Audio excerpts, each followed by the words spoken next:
James, this is a question for you. As a no supporter, how comfortable are you being associated with a campaign that continues to spread misinformation and disinformation? A campaign which is a modus operandi of working to confuse people when the lives of Aboriginal and Torres Strait Islander people are on the line. How do you feel being associated with Senator Jacinta Price, who said there are no ongoing negative impacts of colonisation, as well as Warren Mundine, who stated the Uluru Statement from the Heart is a declaration of war on modern Australia? James? Question. Well, I think people are definitely confused, and the confusion comes from the complete lack of detail in what this proposal is. And it was a very, very poor strategic decision of the Yes campaign to ask the people of this country to sign a great big blank cheque and say, look, after this the politicians are going to figure out all the detail, we won't give you any information on how this thing's going to work. And I regret being a politician myself to admit this, but I don't think the Australian people are in a mood to trust the politicians on that. I think you're just using talking points. All right. So I want to take you to the point of the question. Senator Jacinta Price, who said there was no ongoing negative impacts of colonisation. Do you agree with that? Well, I respect Senator Price, So and she's more entitled than me to make those sorts of comments. I'm not an Indigenous person and I can't speak from that lived experience, and I don't think... It's not about the lived Indigenous experience, people... it's about the facts, because we've got history in this country. I'm not Indigenous, I think she but holds I've an read opinion history. that should be respected, and others with different opinions should be respected as well. So do you think... One minute, let me just ask the question. Do you think, because that's the questioner, there are negative ongoing impacts from colonisation? Well, I think Jacinta Price has made the point, or the view, that in her case there isn't. What's your view? I'm not an Indigenous person, and I don't think it would be appropriate for me as a non-Indigenous person to tell Indigenous people how to feel about colonisation. I think that would be completely inappropriate, and I think Jacinta Price is perfectly entitled to have her view on it. So you don't have an opinion on whether colonisation has been negative in Australia? To Indigenous people? I'm not an Indigenous person. So you don't have an opinion on it? I think, sorry. I just find it... I think most people would have a view on that. I think European colonisation has been an overwhelmingly good thing for the great society that we live in. I'm a proud Australian. I'm a very proud Australian. I'm proud of our Indigenous culture. I'm proud of the English institutions that came to this country with colonisation. I'm proud of the multicultural community that we have. I'm very proud of this country, and I think Jacinta Price is a great Australian, and she's very entitled to put her views forward. And this is exactly, this is exactly why I'm sitting here. Because that is disgusting language. Mm-hmm. I cannot believe you. You are disgusting, bro. Any politician that sits there and says stuff like this is not, their heart is not in the right spot. Your spirit is wrong, bro. Right? And any politicians that sit up here and ask me to be an Australian, I don't want to be that. Okay. I'm a Narungga, Noongar, Ngarrindjeri and Kaurna woman, first before anything, and I will never be a part of that. That is disgusting. I hope you go home and think about what you said tonight. I seriously do. Can I just say one more thing? You can, and then I'm going to bring in our questioner. Yep. Can we please get an answer from Peter about Kayam coming and meeting with our community? You keep skipping over it, sis.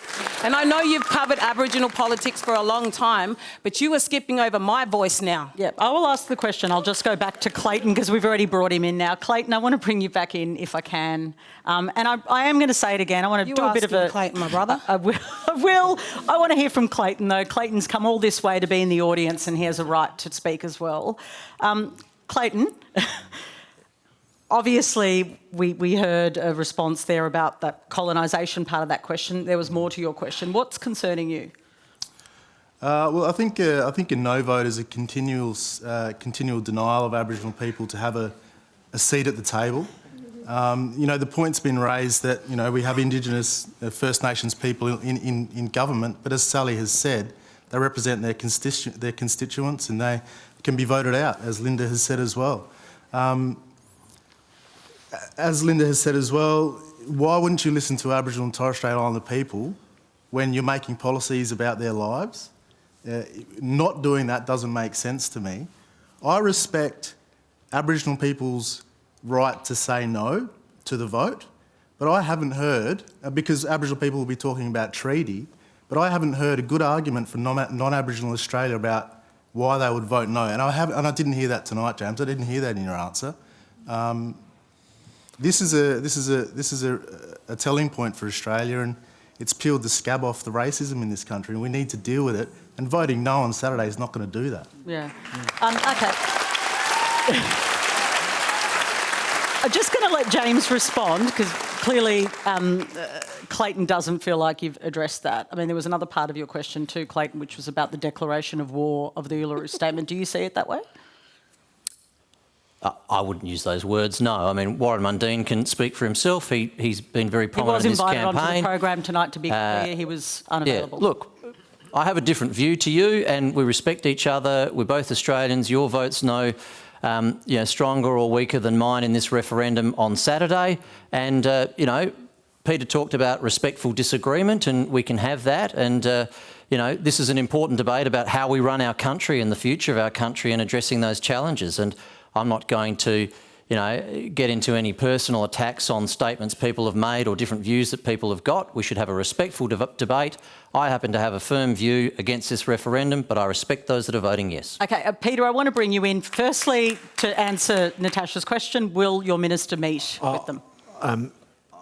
I think Kym is one of the most decent men I've ever had the pleasure of working with. But in respect to your request for a meeting, I think we'll do one better, and I'll meet with you and whoever else that you would like to bring along to make representations. And I'm more than happy to facilitate that. So hopefully that gives an opportunity for a more thorough discussion around whatever. Well, this is the only way I could get that meeting. OK, the meeting's happening. Please continue. All right. So we can't resolve the world's problems, but we've got a meeting. That's right. In respect to the referendum, there's an important bit of context that I think is worth just quickly covering off on. And James has made it clear tonight that the Coalition now supports constitutional recognition, which hasn't been a view they've had in perpetuity. This is a relatively recent phenomenon as far as I can tell.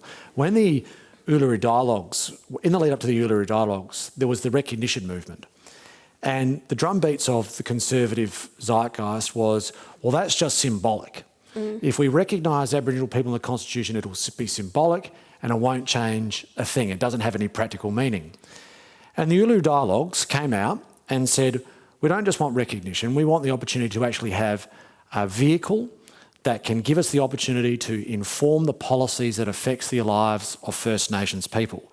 And that would be done through a voice, an advisory committee that doesn't have the power to usurp the Parliament.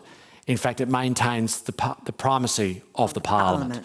So all we've got out of the Uluru Dialogues is recognition, which apparently the Coalition now support, plus a non-binding advisory committee, which had at its heart an objective to fend off the Conservative attack point that this would just be symbolic and wouldn't amount to anything more.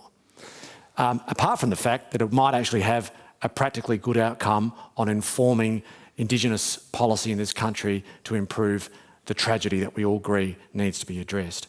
Now, for the life of me, I don't know why in our hearts we would say no to such an elegant and simple proposition.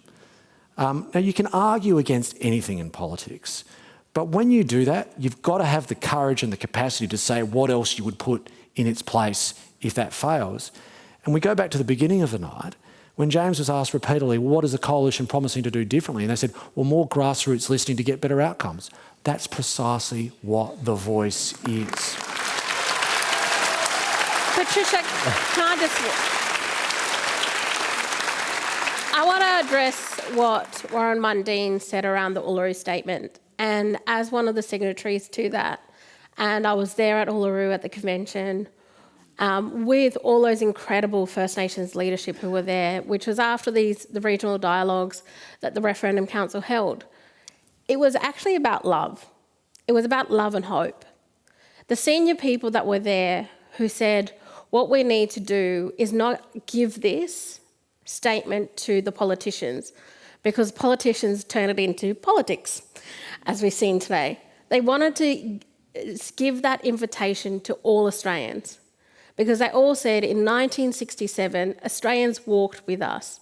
Australians said yes to us. And they wanted that same love and hope again. And that's why the Uluru Statement from the Heart is actually addressed to all Australians. And the invitation is there. And on this Saturday, you have to respond. You have to sit there with your conscience and sit there and go, am I responding yes or am I responding no to that love and hope? That is what you're doing on that day.